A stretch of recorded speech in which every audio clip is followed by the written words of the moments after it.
Hi guys, today we will talk about how can you find your storage on your Google Chrome app. So all you have to do, just go up here, you click here on this sign here or app, then it's going to show for your list like this, and you just click here on settings here, then it's going to take you to next step, and you just click here on sync,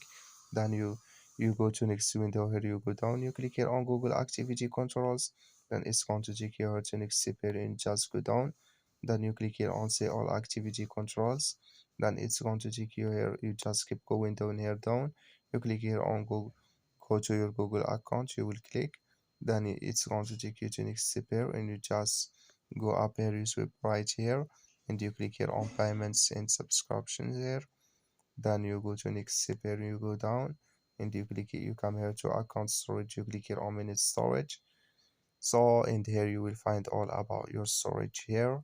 So that's all you have to do to find your storage here, or all about your storage on your Google Chrome. That's all. Thank you for your watching. Don't forget to support us by liking.